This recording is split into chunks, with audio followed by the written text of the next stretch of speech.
ये हमारा डायग्राम है। This is the tube of non uniform thickness, ठीक है।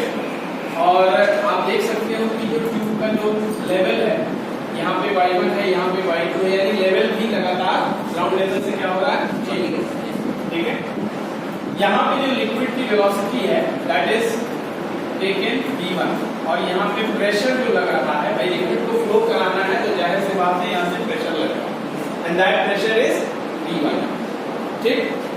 अब इसी बेसिस पे हम लोग सारी चीजों को कंक्लूड करेंगे। फिर यहाँ पे हम देखते हैं, फिर यहाँ पे अगर हम देखें तो इस जगह पे लिक्विड की वेलोसिटी क्या हो जा रही है, v2 हो जा रही है। यहाँ पे जो क्रॉस सेक्शनल एरिया है, यहाँ पे एरिया जो है cross sectional area that is a1, और over here the cross sectional area is a2। अब जाहिर सी बात है a2 ज्यादा है, a1 कम है, तो दोनों जगहों पे वेलोसिटी क्या होगा, अलग अलग होगा। वैसे तो मैंने यहाँ पे ये भी शो किया है कि प्रेशर जो है इस तरफ लग रहा है, and that is pressure v2, लेकिन बहुत ज्यादा इसको भी आप ध्यान में रखें, ठीक है। अब इसका हम लोग जो प्रूफ है उसके हिसाब से हम लोग बात करते हैं। सबसे पहले from the equation of continuity हमें क्या पता है, पहला line, from the equation of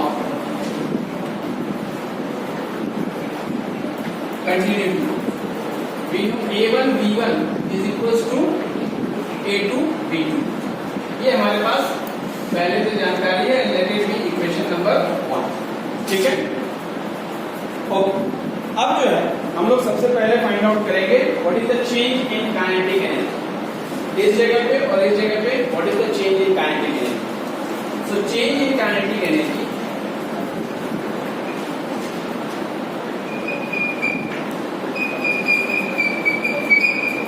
that is delta T, and that will be half m1 v1 square, sorry, minus half m1 v1 square, half m2 v2 square minus half m1 v1 square, ठीक है। अब m1 m2 हम ले रहे हैं, जबकि हम ये जानते हैं कि यहाँ पे क्या है, जो इक्वेशन ऑफ कंटिन्यूटी है वो किस पे बेस्ड है, कंजर्वेशन ऑफ मास, यानी जितना मास ऑफ वाटर यहाँ फ्लो कर रहा है उतना ही मास ऑफ वाटर यहाँ भी फ्लो करेगा। तो चेंज इन काइनेटिक एनर्जी का तो बेसिक फॉर्मूला ये है, बट यहाँ पे हम लोग का मास क्या होगा, सेम होगा। तो आप लिख सकते हो half m v2 square minus half m v1 square. अब इसको थोड़ा सा मॉडिफाई कर लेते हैं, तो you can take half m common, और ये हो जाएगा v2 square minus v1 square. अच्छा, मास क्या होगा, मास होता है आपका डेंसिटी इनटू वॉल्यूम, ठीक है। तो डेंसिटी ऑफ द लिक्विड है आपका रो, वॉल्यूम क्या होगा, वॉल्यूम होगा area into this length, area into this length. तो let the time interval be delta t, यानी डेल्टा टी में जितना मास यहाँ फ्लो कर रहा था, डेल्टा टी में उतना ही मास यहाँ पे भी फ्लो करेगा। इक्वेशन ऑफ कंटिन्यूटी में हम लोगों ने देखा था। तो मास हो गया density into volume, density into volume यानी a1 और इनटू क्या हो जाएगा v1 डेल्टा टी, यही ना होगा वॉल्यूम, होगा क्या। आपके मन में एक क्वेश्चन आ सकता है कि सर यहाँ पे तो आपने दो जगहों का लिया, यानी यहाँ पे मास कुछ और होगा, यहाँ पे मास कुछ और होना चाहिए, लेकिन ये ध्यान से देखिए इस जगह पे फाइनल कंडीशन पे मास क्या होगा, फाइनल कंडीशन पे मास आपका होगा रो a2 v2 डेल्टा t, ये जो है इस जगह पे होगा, और इस जगह पे मास क्या आ जाएगा, रो a1 v1 डेल्टा t, आएगा कि नहीं आएगा। देखने में दोनों अलग अलग लग रहा है, but from the equation of continuity a1 v1 is equals to a2 v2। तो अगर हम यहाँ पे a2 v2 के जगह a1 v1 बैठा दे तो दोनों जगह मास सेम है, so we can take common, इसलिए हमने कॉमन निकाल दिया, एंड हमारे पास आ गया delta k is equals to this. ये हमारा इक्वेशन नंबर 2, ठीक है। यहां तक आप उतारिए। अच्छा, हाफ मिस हो गया, सॉरी, हाफ ही रहेगा।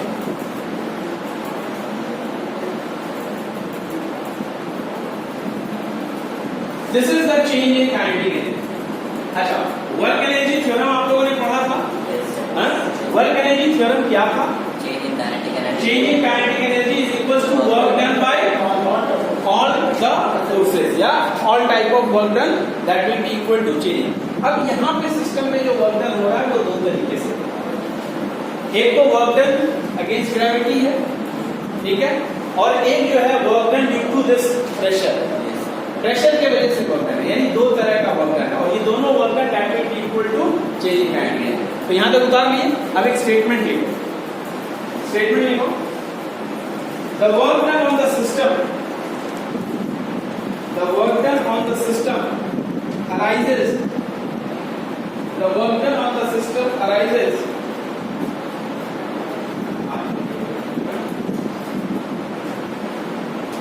the work done on the system arises from two sources, full stop।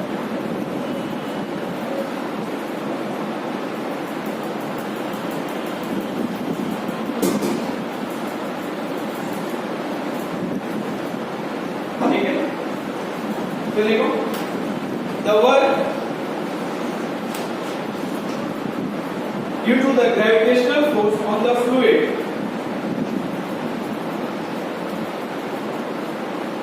during the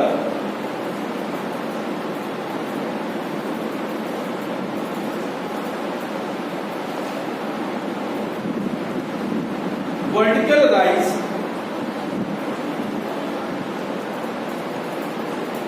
during the vertical rise of the mass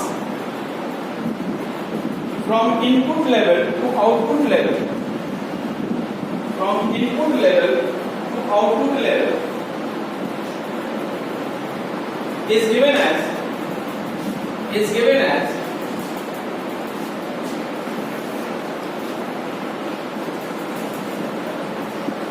ये, ठीक है, ये ग्रेविटेशनल फोर्स की वजह से। अब जरा ध्यान से देखिए क्या हो सकता है। मास तो आपको पता है, वर्क डन अगेंस्ट ग्रेविटी क्या होता है? Minus mgh, minus mgh। तो यहाँ पे minus mg and h, h means कितना लेवल राइज हुआ, कितना लेवल राइज हुआ, this much, y2 minus y1। So y2 minus y1. Once again, you can write this as rho a1 v1 delta t to g y2 minus y1 लिखा जा सकता है कि नहीं लिखा जा सकता? तो ये आपका work done due to the gravity हो गया, ठीक है। हमने आपको कहा कि दो तरीके से वर्क होता है, एक तो ग्रेविटी वाला है और दूसरा वाला है ड्यू टू द प्रेशर। तो नेक्स्ट लाइन में लिखिए,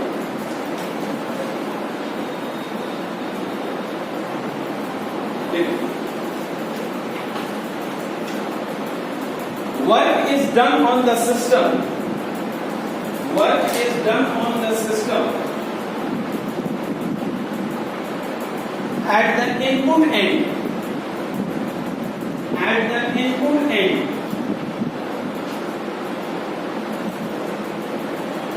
to push the entering fluid into the tube। तो यहां पे क्या है? Work is done on the system, यहां से आप सिस्टम पे वर्क कर रहे हो ताकि इसको अंदर की तरफ पुश किया जा सके, ठीक है। तो एंड आगे लिखो into the tube and by the system,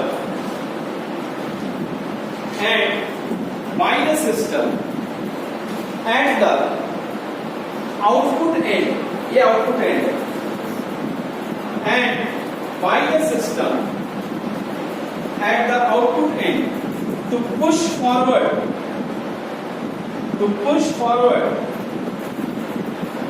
the fluid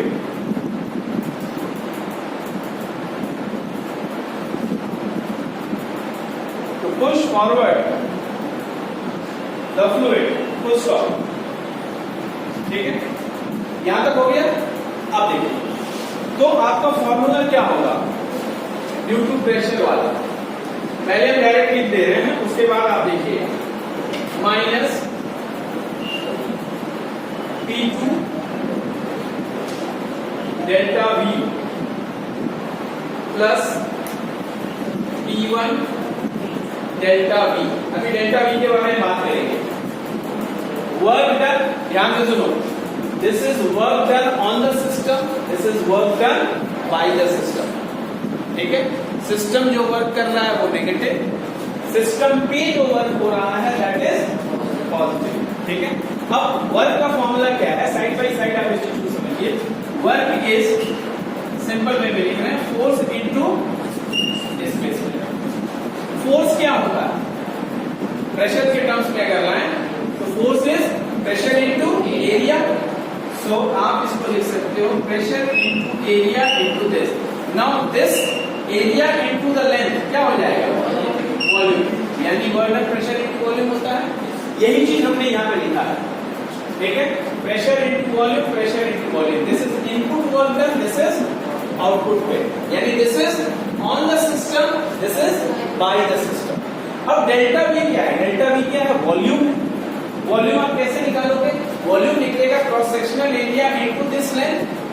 हां, तो बैठाते हैं।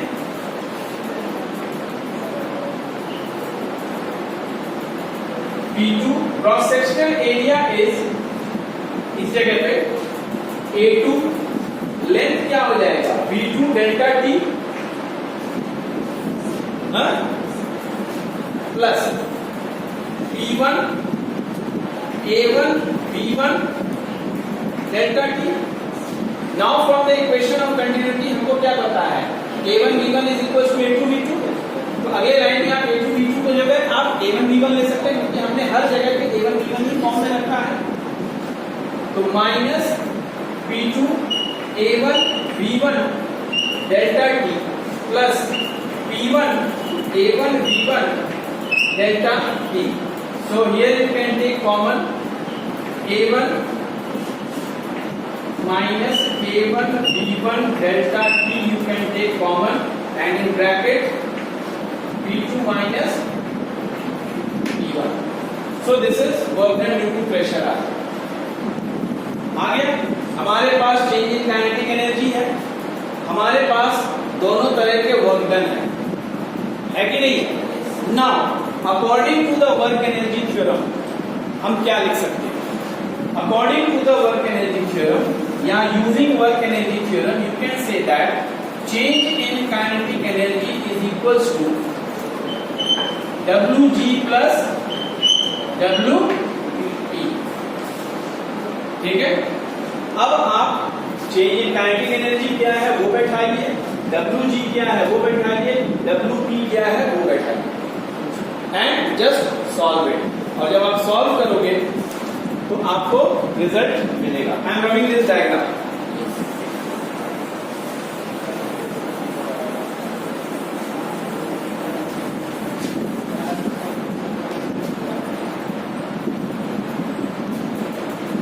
One by two rho A1 B1 डेल्टा T B2 square minus B1 square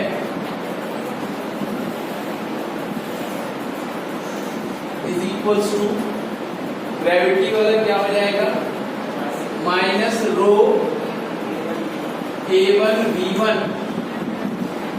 delta T क्या है? G Y2 minus Y1। ठीक है, यहां ऊपर भी हम रब कर रहे हैं।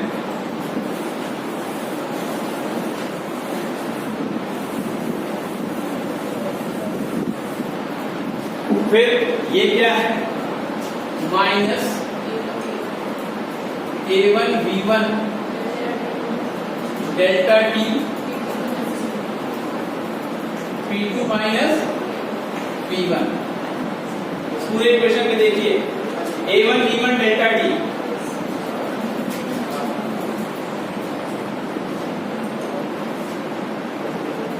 now you have 1 by 2 rho V2 square minus 1 by 2 rho V1 square is equals to minus rho G Y2 plus rho G Y1 minus P2 plus P1। ठीक है, सारे 1 वाले एक तरफ कर दो, 2 वालों को एक तरफ कर दो। ठीक है, उसको इधर लाए P2 plus 1 by 2 rho V2 square plus rho G Y2 is equals to P1 plus 1 by 2 rho V1 square plus rho G Y1, this is equals to this। क्या बॉयल्स लॉ वगैरह पढ़ा, P1 is equals to P2, इसका मतलब क्या हुआ, Pv is equals to constant, तो वही form में है लगभग। तो you can say P plus 1 by 2 rho V2 square plus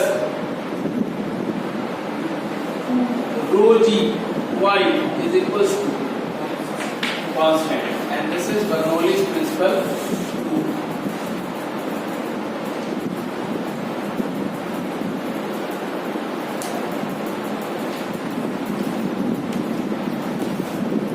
अब इस प्रिज्म में एक चीज और देखो, ये जो फार्मूला आपके सामने आ रहा है, जो हम लोगों ने डायग्राम बनाया था वहां पे दोनों लेवल जो थे वो डिफरेंट थे। एक जगह हाइट y1 था, एक जगह हाइट y2 था।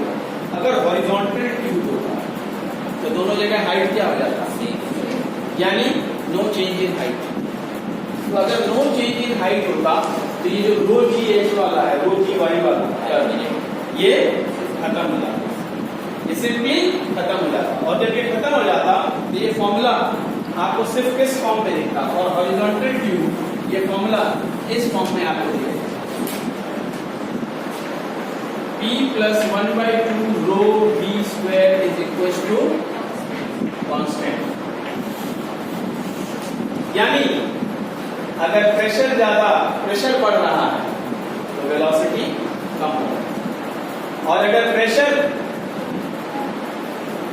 कम होगा तो वेलोसिटी बढ़ेगा। क्योंकि भाई अगर ये क्वांटिटी कम हो रहा है, जाहिर सी बात है इसको बढ़ना पड़ेगा, तभी ये कांस्टेंट रहेगा। और अगर ये कम हो रहा है तो इसको बढ़ना पड़ेगा, और अगर ये बढ़ रहा है तो इसको कम होना पड़ेगा। तो यहाँ से एक चीज ध्यान रखिएगा कि जहां पे प्रेशर ज्यादा होता है वहां वेलोसिटी कम होता है, और जहां पे प्रेशर कम होगा वहां वेलोसिटी ज्यादा होगा। ठीक है, इसीलिए आपने देखा होगा जब तूफान वगैरह आता है तो छतें जो है उड़ जाती है। क्यों? ध्यान से देखिए, छत के ऊपर बहुत तेज हवा चल रही है, छत के नीचे यानी कमरे के अंदर हवा क्या है, कम है। यानी ऊपर वेलोसिटी ज्यादा है, नीचे वेलोसिटी कम है। ऊपर अगर वेलोसिटी ज्यादा है तो ऊपर प्रेशर, और नीचे वेलोसिटी कम है तो प्रेशर, तो ऊपर से लगने वाला प्रेशर कम है, नीचे से लगने वाला प्रेशर ज्यादा है। छत आपका उड़ गया। यही प्रिंसिपल सारी चीजें जो हैं आपका मैग्नस इफेक्ट में जो बॉल स्विंग होती है, क्रिकेट बॉल जो स्विंग होती है, यही कंसेप्ट वर्क करता है। एरोप्लेन का जो अपलिफ्ट होता है यही कंसेप्ट वर्क करता है। ये सब इसी कंसेप्ट पे काम करता है। ये कि जहां पे प्रेशर कम होगा वहां वेलोसिटी ज्यादा होगा, और जहां पे प्रेशर ज्यादा होगा वहां वेलोसिटी कम होगा। खैर उसके बारे में आगे डिस्कस करेंगे, लेकिन नेक्स्ट टॉपिक हेडिंग डालिए, टॉर्सलीज लॉ ऑफ इफ्लक्स। कितने heading, Torricelli's law of efflux. टॉर्सलीज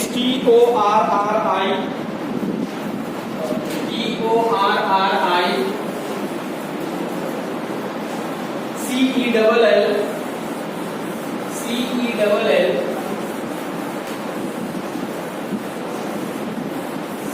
CELL, I''S,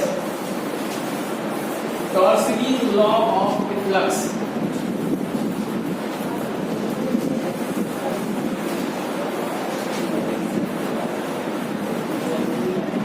शांत हो जाओ, शांत हो जाओ, शांत हो जाओ।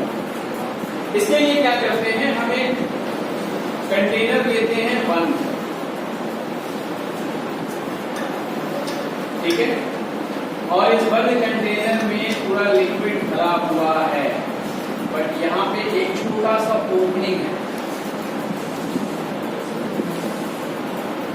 ये ओपनिंग भले यहाँ डायग्राम में अच्छा खासा दिख रहा है आपको, but it is a very very very small opening, ठीक है।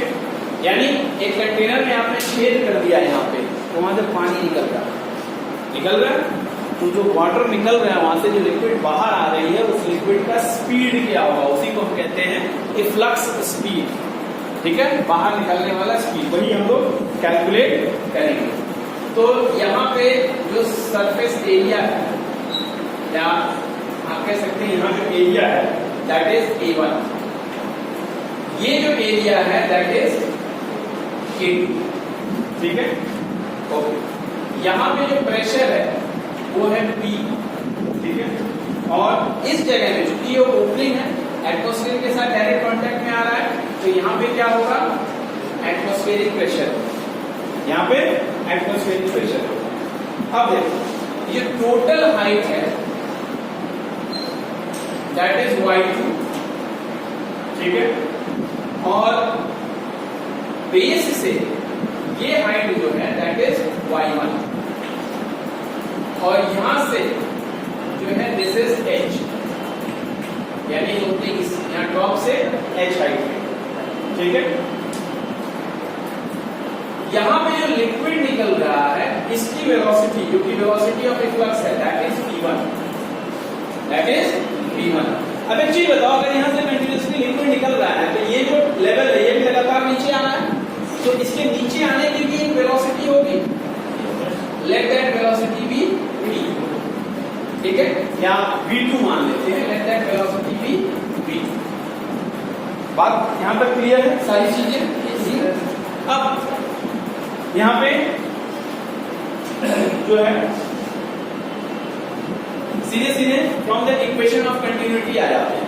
From the equation of continuity हमें पता है कि A1 B1 is equals to A2 B2। ध्यान से देखिए, यहां से कंक्लूजन ड्रॉ करने वाले हैं।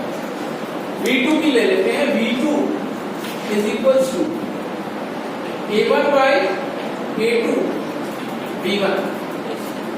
अब ध्यान से सुनिए, ये बहुत बड़ा टैंक है, जैसे कि कमरा सोच लीजिए, और उसमें एक आपने जो है कील से जो है छेद कर दिया, वो कील का एरिया, तो A1 जो है it is very very small than A2।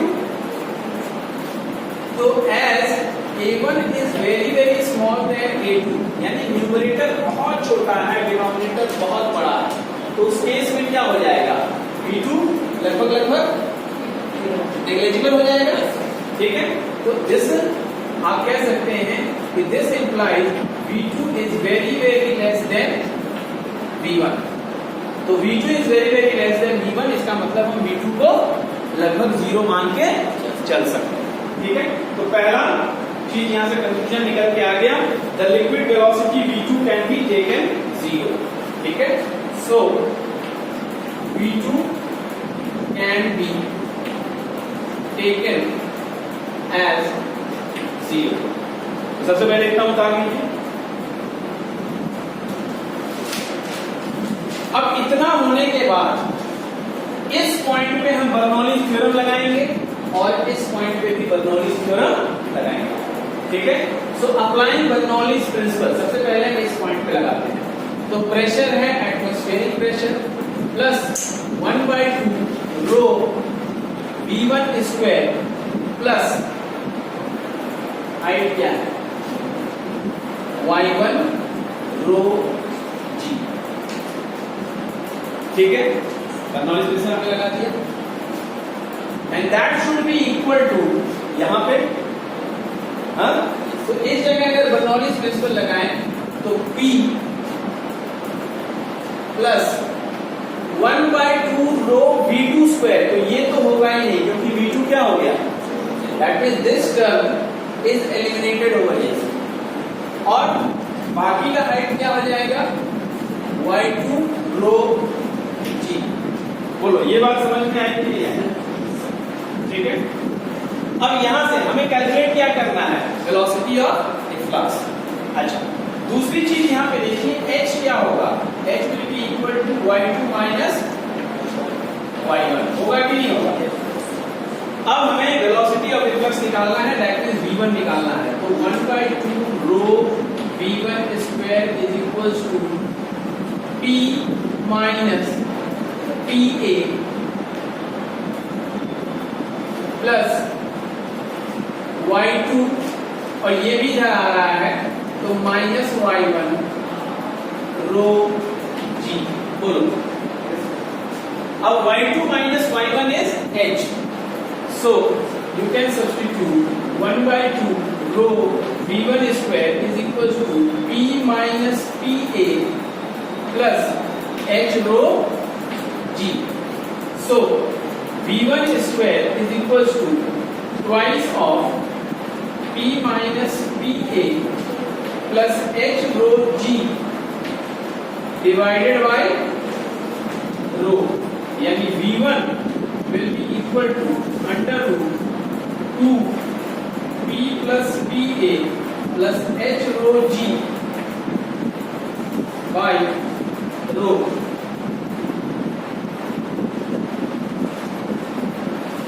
आ जाएगा?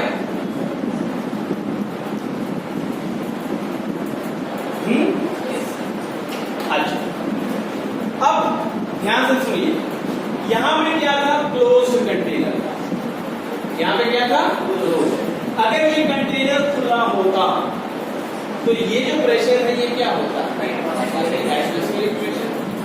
तो फॉर ओपन कंटेनर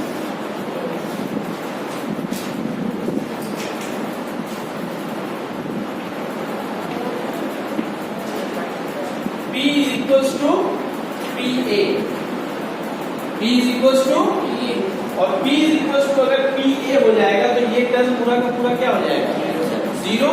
तो बचेगा क्या? 2h रो g बाय रो, यानी 2hg। हाँ, यानी आपका वेलोसिटी ऑफ फ्लक्स हो जाएगा under root 2 rho g। In case of open container, velocity of flux is 2hgh, 2hg rho cut गया, 2gh रो कट रहा है, sorry. So this is velocity of flux। चल रहा है?